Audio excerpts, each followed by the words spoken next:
Okay, आपका सवाल जो मैं समझ पाया हूँ, आप ये पूछना चाह रहे हैं कि एक बच्चा है, क्लास में बैठे और स्टडी के अंदर उसके बेसिक्स इतने अच्छे नहीं हैं, जी। ठीक है, जिसकी वजह से उसको क्लास में समझ में नहीं आ रहा जो भी टीचर समझा रहे हैं।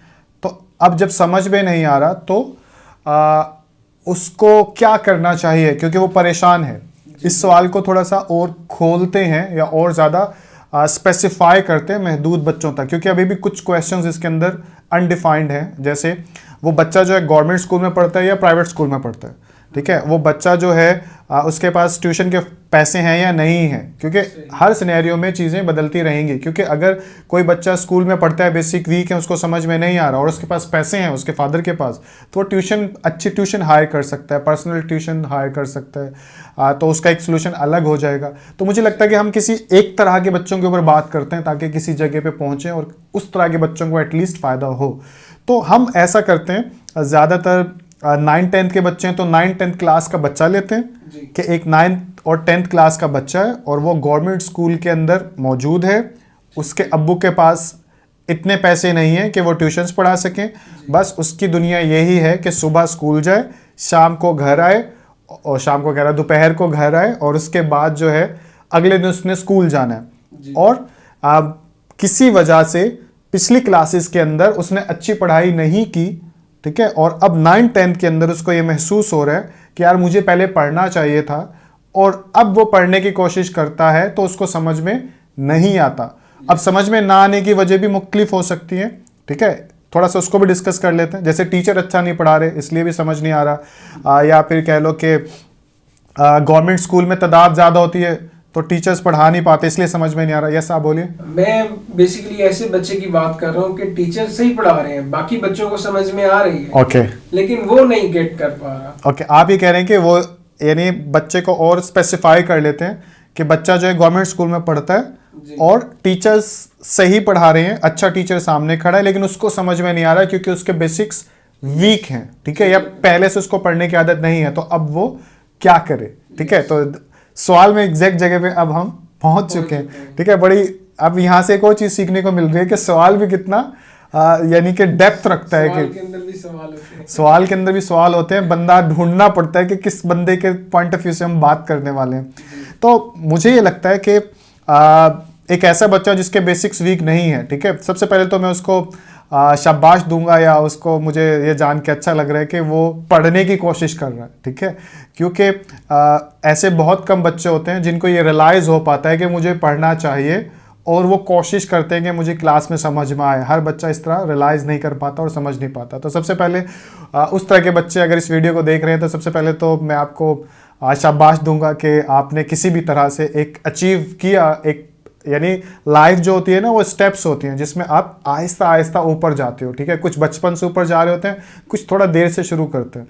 तो सबसे पहले तो शाबाश आप लोगों को कि आप लोगों ने एटलीस्ट इस बात को गेट किया कि मुझे पढ़ना चाहिए। अब रह गई आपकी प्रॉब्लम की बात कि टीचर बताते हैं और समझ में नहीं आता। तो देखिए, कुछ सॉल्यूशंस तो इसका हतमी सॉल्यूशन क्या होगा वो तो आपको खुद ही ढूंढना है, लेकिन मैं मुख्तलिफ तरह से बात करूंगा तो आपको आसानी हो सकती है उन चीज़ों को सॉल्व करने की जो प्रॉब्लम है आपकी, ठीक है।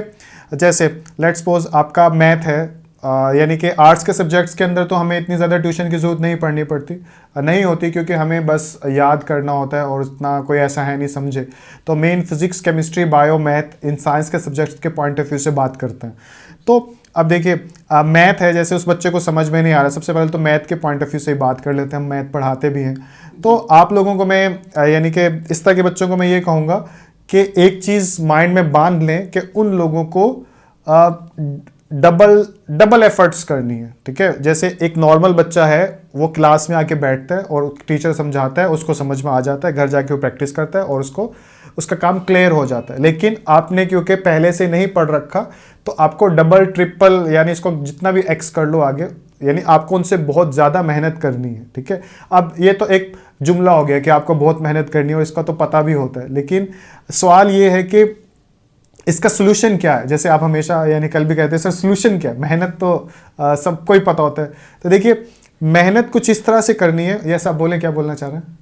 ओके ओके ओके, देखिए, मेहनत कुछ इस तरह से करनी है कि आप नतीजा ना भी निकाल पाओ, जैसे एक दिन को डिस्कस कर लेते हैं, लेट्स सपोज एक दिन वो स्कूल में गया और 2 बजे के करीब 3 बजे के करीब घर आ गया और उसको क्लास में कुछ समझ में नहीं आया, ठीक है। अब वो क्या करे? तो देखिए, सबसे पहले तो उसको ये सोचना है कि मैं अपनी मेहनत को नंबर से नहीं नापूंगा, ठीक है, क्योंकि नंबर तो आएंगे नहीं। मैं अपनी मेहनत को टेस्ट से भी नहीं नापूंगा, क्योंकि टेस्ट भी अच्छे नहीं होंगे, क्योंकि वो एक ऐसे काम करना चाह रहा है जिसमें बाकी पहले से तैयार हैं और उसको अभी कुछ भी नहीं पता। तो उसको सिर्फ सबसे पहला स्टेप तो ये करना है कि 2 बजे 3 बजे घर आ गया और उसको ये बोलना है कि 3 बजे से दोपहर रात 8 बजे तक, या जितना उसमें समझदारी है या जितनी एफर्ट्स करने की सलाहियत है, वो ये बोल ले कि मुझे 3 बजे से रात 10 बजे तक, 3 बजे से 11 बजे तक, या फिर 3 से 11 के दरमियान 4 घंटे 5 घंटे अगर आवर्स के अंदर डिस्कस करें, तो उसको ये देखने के स्कूल के बाद सोने से पहले जितने भी घंटे हैं उसको माइंड में ये बोलना है कि इन घंटों को मैंने समझदारी से अपने प्रोडक्टिव वर्क यानी कि समझदारी से इस्तेमाल करने, बस मेरा काम है मेहनत करना। उसके बाद इस चीज़ को वो स्टूडेंट छोड़ दे के उसका टेस्ट अच्छा आ रहा है या नहीं आ रहा, क्योंकि जब भी वो यानी कि पढ़ना शुरू करेगा तो डिसहार्टनेस सबसे पहले आएगी। लेट्स सपोज उसने उसी दिन जिस दिन वो 2 बजे 3 बजे आया और 5 घंटे पढ़ाई की, अब उस 5 घंटे के अंदर वो जब भी पढ़ने बैठता है मैथ समझ ही नहीं आ रही, अब वो पढ़ाई कैसे करे? लेट्स सपोज मैथ ही के हवाले से बात हो रही थी ना, कि मैं स्कूल से आ गया, एक चैप्टर मुझे मिल गया, ठीक है, और मैट्रिक्स वाला चैप्टर मिल गया और उसके क्वेश्चन तो मुझे आते नहीं, अब इसमें क्या मेहनत करूं? तो उसको ये चाहिए कि उस मैट्रिक्स वाले चैप्टर को या तो साइड पे रखे, बल्कि आज के दौर में तो यूट्यूब है ना, तो मैं इस पॉइंट ऑफ व्यू से बात करूंगा, ठीक है। उसको चाहिए कि मैं 1 घंटा या 1.5 घंटा या 2 घंटे अपने यानी कि स्ट्रेंथ, अपना स्टेमिना होता है ना हर किसी का पढ़ने का, तो 1-2 घंटे में, क्योंकि मेरी ज़िंदगी में ट्यूशन के पैसे नहीं है, तो मैं यूट्यूब पे सर्च करता हूँ और वहाँ पे जो वीडियो आती है उससे सीखने की कोशिश करता हूँ। तो 1-2 घंटे वो मैथ पे लगाए, ठीक है। ऐसा नहीं है कि मैथ लेके बैठा है तो रात सोने तक वो मैथ ही लेके बैठा रहे, ठीक है, क्योंकि ये भी एक मसला होता है कि जो टीचर ज़्यादा सख्ती करते हैं तो उन पे हमारा ज़्यादा सब्जेक्ट्स पे ध्यान होता है, बाकी को हम छोड़ देते हैं, लेकिन पेपर तो सबका ही हो रहा होता है। तो मुझे ये लगता है कि जैसे उसके पास 5 घंटे हैं, 5 घंटे की एफर्ट काफ़ी रहेगी, हाँ, या 9-10 के बहुत होते हैं, ओके, 5 घंटे की एफर्ट है, ठीक है। 5 घंटे में उसने स्कूल से रात सोने तक 5 घंटे लगाने हैं, तो यूँ समझ ले कि 2.5 आवर, 2.5 घंटे जो है वो मैथ को दे। अब वो ये सोच के, यानी ये ना सोचे कि अभी एक्सरसाइज शुरू करूंगा तो इसको मैं सॉल्व करके ही रहूंगा, ठीक है। उसको अपने माइंड को आज़ाद करना है और ये बोलना है कि स्कूल एक तरफ, जो भी है वो होगा, उसे मैं रोक नहीं सकता, मेरा काम है कि उम्मीद के साथ मेहनत करूं। जैसे कि मैं कह रहा हूं कि अगर डेली बेसिस पे आप मेहनत करना शुरू करोगे तो आपका रिजल्ट पहले से बेहतर ही आएगा, ना कि परेशान होने से बेहतर आएगा, ठीक है। तो इस पॉइंट ऑफ व्यू से 2.5 घंटे वो, अगर उसके पास कोई ट्यूशन या कोई और सोर्स नहीं है पढ़ने का, तो 2.5 घंटे यूट्यूब से ही मैथ पढ़ ले, किसी भी जगह से ऑनलाइन ही पढ़ लेना। तो वो ऑनलाइन जो है वो उसने 2.5 घंटे मैथ पढ़ ली। अब ऑनलाइन में मसला ये होता है कुछ चीज़ें समझ नहीं भी आती, तो अब हम कैसे पूछें? तो उन चीज़ों को वो लिख ले, एक पेज के ऊपर लिख ले, हाईलाइट कर ले, यार ये चीज़ें मुझे समझ में नहीं आ रही, और 2.5 घंटे बाद उसको छोड़ दे। जैसे यानी कि स्कूल से आने के बाद थोड़ा रेस्ट करने के बाद असर के बाद उसने पढ़ना शुरू किया, मगरिब की नमाज आ गई, 2.5 घंटे हो गए, और उसके बाद मैथ को साइड पे कर दे। फिर अपने आप को रिलैक्स टाइम दे दे, खेले या कुछ भी करना है, 1 घंटा अपना वो बीच में वो अपना दरमियान में निकाले। वैसे बच्चे जो है इतने ध्यान से सुन रहे होते हैं, हमारी इसके भी कैलकुलेट करेंगे, तो इसलिए जहन में रखिएगा कि मैं कुछ कैलकुलेशंस गलत ना कर दूं, ठीक है।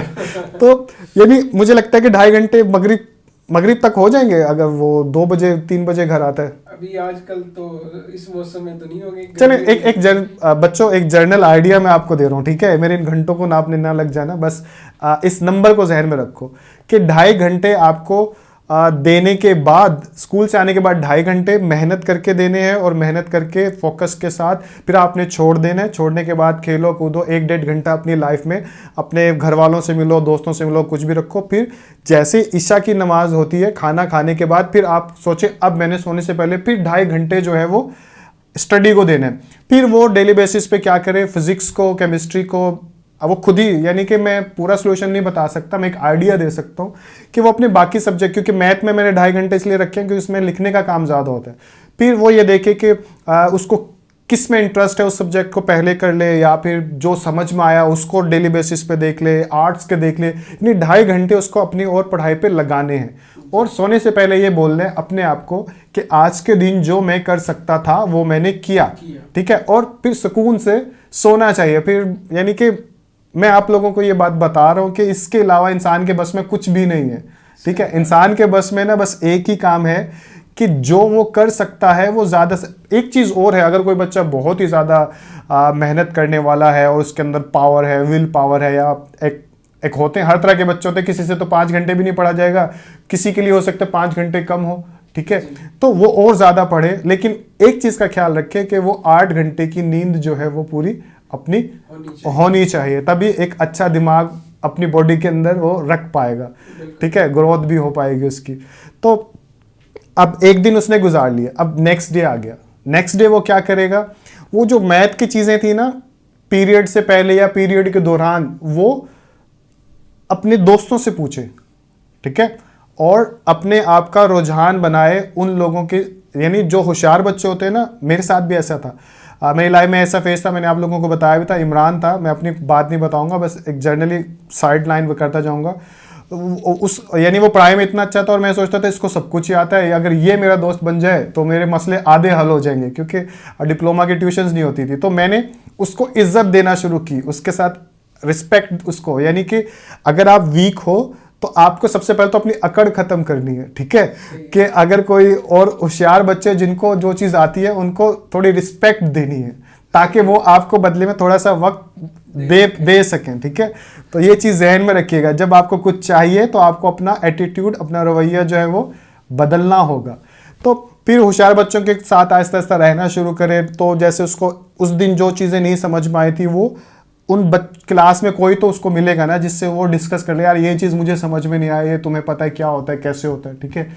ये होने के बाद फिर मुझे लगता है कि डेली बेसिस पे ये प्रोसेस रख के फिर भी समझ में नहीं आती कोई चीज़ या और ज़्यादा हर्डल है, तो टीचर के साथ भी क्लास के बाहर सलाम दुआ ज़रूर रखे वो, ठीक है। यानी ये बहुत मुश्किल है, वैसे मैंने इस चीज़ को महसूस किया कि आप जब पढ़ाई में अच्छे नहीं होते तो टीचर के आप बहुत दूर फासले पे खड़े होते हो, टीचर को पता भी नहीं होता आप क्लास के अंदर बैठे हो, ठीक है। लेकिन फिर भी एक बात याद रखिएगा, क्योंकि आपने इतने साल मेहनत नहीं की 9th क्लास तक, और अब आप सोच रहे हो कि मैं मेहनत करूंगा और मैं पढ़ना है या किसी भी तरह, तो इस चीज़ की कीमत यही होगी कि आपको अपना रवैया चेंज करना है, अपनी ईगो जो है उसको साइड पे करना है, टीचर के साथ मोहब्बत का ताल्लुक बनाना है, और अपनी बेइज्जती कराने से तो बिल्कुल भी नहीं घबराना, क्योंकि ये मुश्किल होगा शुरू में। लेकिन क्योंकि हमारे माशरे में, जो मैं पढ़ के अपनी स्टडी लाइफ में आया हूँ, यहाँ पे टीचर्स भी, सब टीचर्स तो नहीं, कुछ टीचर्स, ठीक है, और स्टूडेंट्स पहले इंसल्ट करते हैं और फिर बताते हैं, ठीक है। ये चीज़ तो यानी तंज करने की एक आदत है, ठीक है। तो उसका सामना तो उनको मुझे लगता है ज़रूर करना पड़ेगा। तो यानी पहले से तैयार रहें कि मुझे सब इंसल्ट करके सिखाएंगे, और क्योंकि मैं ये बोल भी रहा हूँ तो आपके लिए आसान हो जाना चाहिए कि जितने भी मैं अपनी एजुकेशनल लाइफ में देखा है, तो इंसल्ट होने के बाद ही आप कुछ हासिल कर पाते हो, वरना किसको पढ़िएगा वो आपको समझाएगा, ठीक है। तो डेली बेसिस पे एक सोल्यूशन समझ में आया, 5 घंटे पढ़ना है, आधा टाइम मैथ को देना है, आधा टाइम बाकियों को देना है, और देने के बाद जो है टीचर से कुछ ताल्लुक करना है। और मुझे लगता है कि इस तरह से वो डेली बेसिस पे मेहनत करेगा तो 1 महीने बाद, 2 महीने बाद जो है उसको रिजल्ट आना शुरू हो जाएगा। यहाँ पे एक और चीज़ लास्ट में मैं ये भी बोलना चाहूँगा कि मैथ या मैथ के अलावा जो भी साइंस के सब्जेक्ट्स हैं, ऐसा नहीं है कि आपकी क्लास में बैठने वाले जो होशियार बच्चे उनको भी बहुत अच्छा समझ में आ रहा है, क्योंकि मार्क्स लेना अलग बात होती है, वो याद करके आ जाते हैं, और समझ के पढ़ना एक अलग बात होती है। तो मैं ये बात ज़रूर कहूँगा कि संडे का दिन जैसे आता है, तो संडे के दिन के अंदर आप जो है 5 घंटे को बढ़ा के वो आप 7-8 घंटे ज़रूर करो। और संडे के दिन को आप ये रखो कि मुझे जो पूरे हफ्ते के जो रुकी हुई चीज़ें हैं मुख्तलिफ सब्जेक्ट्स की, उनको मैं YouTube से समझूंगा। जैसे एक वेबसाइट में इसमें बताऊंगा, सबक.pk, तो सबक.pk के ऊपर 9, 10 फर्स्ट ईयर, सेकेंड ईयर और ओ लेवल के भी वो सब टॉपिक्स मौजूद हैं। ठीक है, आपने क्या करना है, आपने बस सबक.pk पे जाना है या फिर यूट्यूब की सर्च बार में अपने टॉपिक का नाम लिख के आगे लिख दो सर्च बार में सबक.pk, तो आपको वो टॉपिक मिल जाएगा। और मैं आपको यकीन से कहता हूँ ज़्यादातर स्कूल्स गवर्नमेंट के अंदर जो भी क्लास में पढ़ाया जाता है उससे बेहतर रिकॉर्डिंग जो है आपको मोबाइल पर यूट्यूब की सूरत में सामने आ जाएगी। तो मुझे ये लगता है कि अगर आप सच में पढ़ना, अगर कोई बच्चा सच में पढ़ना चाहता है, उसको रियलाइज़ हो पड़ा है कि मुझे पढ़ना चाहिए 9, 10 के अंदर, तो उसको ज़रूर पढ़ना चाहिए, हिम्मत नहीं हारनी चाहिए। और आज के दौर में पढ़ना बहुत आसान है। आज के दौर में जो सबसे ज़्यादा मुश्किल चीज़ है वो ये कि पढ़ने को दिल करना या पढ़ना, ये सबसे ज़्यादा मुश्किल चीज़ है। ठीक है, जब हम डिस्ट्रैक्शंस बहुत ज़्यादा हैं, हाँ या सही कह रहे हो, मुख्तलिफ चीज़ें हैं जो की जा सकती हैं। ठीक है, तो हमारे दौर में प्रॉब्लम ये था कि पढ़ाने वाले नहीं थे, ठीक है, और हम पढ़ना चाहते थे। लेकिन आज के दौर में चीज़ें मौजूद हैं, पढ़ना कैसे है, क्योंकि बहुत मुश्किल है। मोबाइल पर 9, 10 का बच्चा जो है ड्रामा नहीं देखेगा, गेम नहीं देखेगा, मूवी नहीं देखेगा और वो स्टडी से रिलेट चीज़ें देखेगा। तो लास्ट बात के अगर आप, हाँ आप बोलिएगा, ये बोले। एक ये भी बात करना चाहता हूँ, जैसे ये तो हमने डिस्कस कर लिया कि वो बच्चा जो है वो यूट्यूब से हेल्प ले लें, लेकिन जैसे गांव के स्कूल्स होते हैं वहाँ पर ये फैसिलिटी भी बच्चों के पास नहीं होती, क्योंकि हमारा गांव है वहाँ पर नेट भी नहीं चलता। ठीक है, तो ऐसे बच्चे के लिए क्या सॉल्यूशन होगा कि वो किस तरह से अपनी जो स्टडीज में कमियां हैं उनको पूरा करें? देखिए, अब आपने ये एक अलग सवाल है। ठीक है, ये सवाल ऐसा बन जाता है, यानी अभी तक तो हमने वो डिस्कस किया कि स्कूल है और स्कूल में जो समझ में नहीं आ रहा उस चीज़ का सॉल्यूशन हमने ऑनलाइन की सूरत में फिल कर दिया और साथ में एक रूटीन बता दी और साथ में ये बात कह दी कि एतमाद रखो, भरोसा रखो, करने के लिए बस यही है और इससे ज़्यादा आप कुछ कर नहीं सकते। लेकिन अब आप इस चीज़ को शिफ्ट कर रहे हो इस चीज़ पे कि अगर कहीं पे सोल्यूशन नहीं है इंटरनेट की सूरत में, तो वहाँ के बच्चों के लिए क्या करना चाहिए। तो आप सबसे पहले तो इस सवाल को संभाल के रखिएगा, इस पर एक और वीडियो भी बनाएंगे हम, ठीक है, जिसमें आप डिफेंड करिएगा उन बच्चों के लिए, यानी बोलिएगा जो कि गाँव में रहते हैं और पढ़ना चाहते हैं। लेकिन इस वीडियो में भी कुछ बात करके देखते हैं। देखिए, मैंने पहली वीडियो जो बनाई थी, यानी कि अभी तो काफ़ी वीडियो बन गई, पिछली वीडियो में एक जिक्र किया था आपको कि जब हमारे पास सहूलत नहीं होती ना किसी चीज़ को हासिल करने की, तो अल्लाह का निज़ाम इतना खूबसूरत है कि आपकी जो विल पावर है वो इतनी स्ट्रॉन्ग हो पाती है, ठीक है, कि आप अंधेरे में रोशनी ढूंढ लेते हो कहीं ना कहीं से। यानी लेट्स सपोज, मिसाल करते हैं कि एक गांव है, उसमें एक बच्चा पढ़ रहा है जिसके पास कोई भी टीचर नहीं है, कोई भी टीचर तो है सॉरी, समझ नहीं आ रहा और नेट की सहूलत नहीं है, वो समझे कैसे, ठीक है। तो अब वो सच में पढ़ना चाह रहा है और उसके अंदर सच में जेन्युइन एक ख्वाहिश है, तो वो उस क्लास में भी जो टीचर है ना गांव के अंदर, वो भी इंसान है, उसको महसूस हो पड़ेगा कि यार ये बच्चा जो है ना पढ़ना चाहता है। क्योंकि मैं गांव में 1 साल 2 साल मेरे 1-1.5 साल मेरे ख्याल में रहा हूँ और 1 साल की तालीम भी मैंने गांव से हासिल की है। तो हर जगह इंसान होते हैं और हर इंसान के अंदर कुछ ना कुछ नॉलेज तो होता है अगर वो टीचर की सूरत में। तो अगर वो बच्चा गांव में सच में पढ़ना चाह रहा है तो मैं उसको ये बोलूँगा अपना सबसे पहले रवैया चेंज करे, ठीक है, टीचर के साथ ताल्लुक बनाए। देखें, अगर आपके गांव में एक टीचर है, उसी से दुश्मनी कर लेंगे आप या उसी को दिल पे ले लेंगे तो आपका नुकसान पहले होगा, उसको तो पता नहीं होगा या नहीं होगा, जैसे भी एक अलग से बात है। तो सबसे पहले आप ये सुनो कि यार ये अच्छा इंसान है, बुरा इंसान है, जैसा भी इंसान है, ये मेरे गांव के अंदर मेरा टीचर है और यही मुझे सिखा सकता है। तो उसकी इज्जत करें, एहतराम करें, इज्जत के साथ जाएं कि मैं ये पढ़ना चाहता हूँ, आप मुझे काइंडली बता दें, तो ट्यूशन पढ़ा दें, ठीक है, वो सोल्यूशन हो सकता है। देखें, हर चीज़ का हल इसलिए बड़ा मज़े का मुझे लगता है कि हमें लग रहा होता है कि ऑनलाइन क्लासेस हल हैं, अच्छे स्कूल हल हैं या टीचर्स हल हैं। ये दिखने में तो सोल्यूशन है, नो डाउट है सोल्यूशन ये, लेकिन अल्लाह का निज़ाम वहाँ भी काम करता है जहाँ पे ये चीज़ें नहीं है, फिर भी उसकी उसका सबूत ये है कि आपको ऐसी ऐसी जगहों से लोग निकल के ऐसी ऐसी जगहों पे, यानी अमीरों की क्लास में, ठीक है, जहाँ पे सब वसाइल वाले हैं, एक दो बच्चे ऐसे आके बैठे हैं जो, यानी मैं जब कॉलेज में जीसीटी में पढ़ता था तो 50 सीट होती थी, उस 50 में से पूरे पाकिस्तान के लोग आते थे मेरिट पे, ठीक है।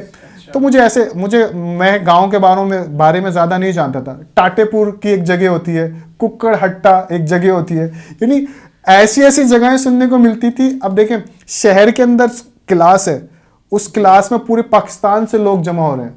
मुल्तान के हम 3 लोग थे, 3 या 4 या 5 पता, यानी कि 3 या 4 ही लोग थे, जो कि एक नोइंग सर्कल। उन दिनों ना मैं ज़्यादा लोगों के साथ मिलता जुलता इतना ज़्यादा नहीं था, लेकिन 3-4 लोग थे जिनके साथ में अपने आप को रिलेट कर पाता था। तो बाकी सारे, कोई गिलगित से आया हुआ है, कोई कहीं से आया हुआ है, कोई यानी गांव के ज़्यादा थे। तो वो गांव के बच्चे, यानी मुल्तान शहर के बच्चे वहाँ पे नहीं पहुँच पाए, ठीक है, लेकिन गांव के बच्चे आ गए। तो कोई ना कोई तो मैजिक है, कोई ना कोई रास्ता यानी निकल ही आता है। हाँ, कोई ना कोई।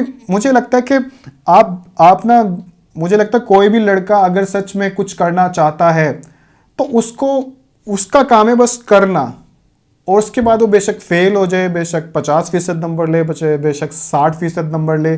वो जो, यानी एक बच्चा है जिसने पूरी मेहनत की और 60% मार्क्स ले लिए, और उसको यानी अफसोस हो रहा है कि यार मेरे तो सिर्फ 60% हैं और मेरे अंदर मैं अच्छे कॉलेज में नहीं गया। तो ये जो एक मायूसी है ना, ये एक वेपन है। यानी एक तरफ से तो मायूसी है, दूसरी तरफ से वेपन है। हर चीज़ के ना 2 साइड्स होते हैं, माइनस एक पॉजिटिव। तो फेलियर जो है ना, इंसान के अंदर गहराई पैदा करता है, मुझे लगता है जैसे डेंट पैदा करता है उसके अंदर। फिर वो और ज़्यादा एफर्ट के साथ पहले से ज़्यादा उठता है। ऐसा तो नहीं है ना कि गांव का बच्चा अगर नहीं ज़्यादा नंबर ले पाया तो लाइफ उसके लिए फुल स्टॉप हो गई।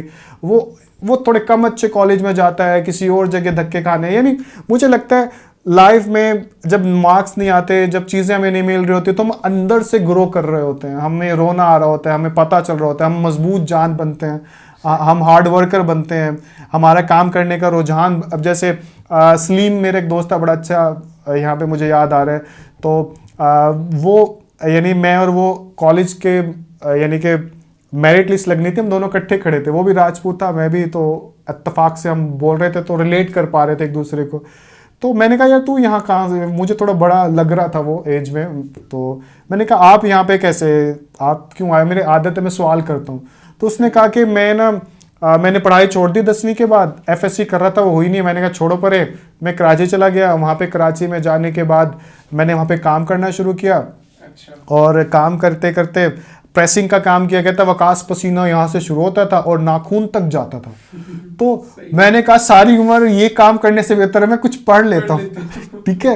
वो नौकरी छोड़ के वापस आया, मेलसी से बिलोंग करता था, और वापस आके उसने जीसीटी मुल्तान में मेरिट लिया, मेरे साथ बैठा। और वो वही सलीम है जिसकी मैं पिछली वीडियो में बात भी कर रहा था कि यार तू कैसे पढ़ लेता है। तो वो आपको यहाँ से ये चीज़ भी गेट कर सकते हो, जिसके पास पढ़ने की वजह होती है ना, वो कम वक्त में बहुत ज़्यादा पढ़ पाता है।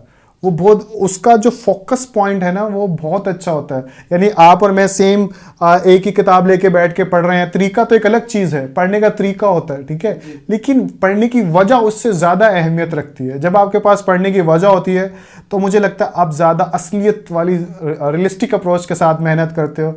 और बात लंबी हो रही है, कहाँ से सवाल शुरू हुआ था, इन 9वीं 10वीं के बच्चों को तो बातें भी समझ में नहीं आएंगी जो हम इतनी आगे की कर जाते हैं, लेकिन बात से बात निकल रही है। बस मैं आपको यही कहूँगा कि अगर आप कुछ करना चाहते हो, किसी भी क्लास के अंदर हो, तो हौसला रख के काम करना शुरू करिए।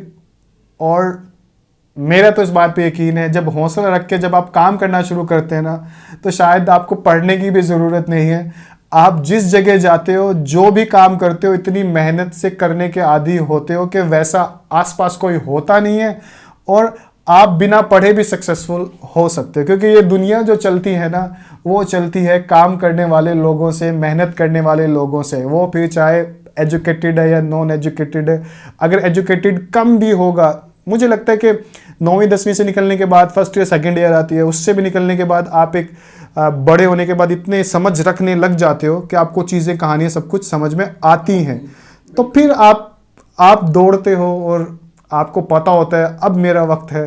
तो ऐसा नहीं है कि आपके मरने से पहले जो है ज़िंदगी ने आपको मौका ही नहीं दिया और आप मर गए, तो ये बड़ी सैड बात है। मुझे लगता है ज़िंदगी सबको मौका देती है, लोग शायद आंख बंद करके चलते हैं, या लोग शायद उस क्वेश्चनिंग के साथ जी नहीं रहे होते, या वो कहते हैं ना वो मेरा वक्त आना, यानी पता नहीं, मेरी थॉट तो ऐसे ही है।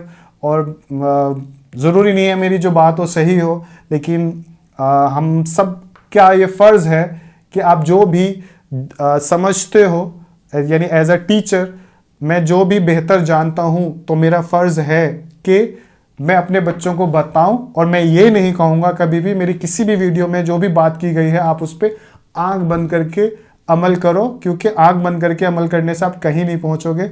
उसको पूरे होशो हवास से, दिल से सुनो, जो जो लाइनें अच्छी लगती हैं उसको साथ लेके चलो, आगे उनको छोड़ देना, ठीक है। लेकिन मुझे लगता है कि बस यही इस तरह का सोच। तो फाइनली आपको सारी बात में, ये सारी वीडियो में जो भी हमने गुफ्तगू की कि एक बच्चा जो एक क्लास में बैठता है उसके पास समझने का जरिया नहीं है कि वो कहाँ से समझे, कैसे पढ़े, तो उसको क्या करना चाहिए आप सबमिट करें अपने अल्फाजों में, ताकि सुनने वाले भी इस चीज़ को अच्छे से समझ पाएँ और थोड़ा अच्छी ऊंची आवाज़ के अंदर।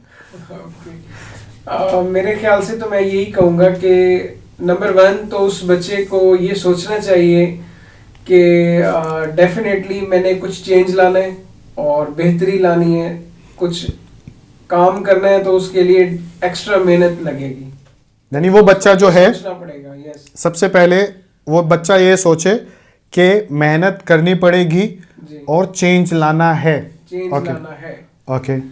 फिर उसको अपनी लाइफ में एक पैटर्न लाना पड़ेगा, एक स्पेसिफिक आवर्स उसको रखने पड़ेंगे कि मैंने इस दौरान में मेहनत करनी है। हाँ, एक रूटीन बनानी पड़ेगी, यानी रूटीन इज अ की। स्कूल लाइफ के अंदर तो रूटीन ही सबसे बड़ा हथियार है। जहां आपने 2 घंटे मिस किए तो उसके अफसोस के अंदर और ज्यादा मिसिंग आपके साथ होगी।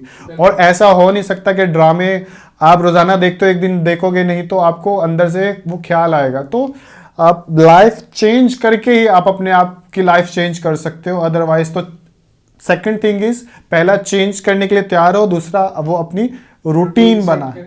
ओके। नंबर 3, उस बच्चे को देखना चाहिए कि मैं कहाँ से हेल्प ले सकता हूँ। फॉर एग्जाम्पल आजकल के दौर में यूट्यूब है, फेसबुक है। थर्ड थिंग, सॉरी मैं रोक रहा हूँ, थर्ड थिंग इज उसको अपनी सोल्यूशन को देखना चाहिए कि मैं कहाँ से, टीचर से सीख सकता हूँ, दोस्त से सीख सकता हूँ, पड़ोसी से सीख सकता हूँ, अपने बड़े भाई से। ये बहुत लक होती है। मैंने ऐसे बच्चों को जानता हूँ जो मेरे पास पढ़े भी हैं, जिनके बड़े बहन भाई उससे ज़्यादा पढ़े लिखे हैं, और वो बच्चे उनसे नहीं समझते कि सर जी वो सुनाता ज़्यादा है पढ़ाता कम है, ठीक है। तो मुझे लगता है कि अगर आपके आसपास कोई भी सोर्स है सोल्यूशन की फॉर्म में, ऑनलाइन से लेके रियल लाइफ तक, तो वो आप गेट करो। और मुझे लगता है इसके बाद क्या स्टेप होगा। और नंबर 4 पे सर मैं ये कहूँगा कि उस बच्चे को ना हिम्मत नहीं हारनी और मेहनत जारी रखनी है। वो ये ना सोचे कि अब बस एक हफ्ता वो इतनी स्ट्रगल कर लेगा तो बिल्कुल ही जीरो से हीरो बन जाएगा। यानी कि नंबर 4 पे आप ये कहना चाह रहे हैं कि होप के अंदर उसको रहना है, अपनी जिंदगी में होप को रखे, क्योंकि उसका सबसे बड़ा हथियार होप है, ठीक है। तो होप, उम्मीद के साथ वो अगर 9th 10th गुजार लेगा तो काफी हद तक मजबूत हो जाएगा।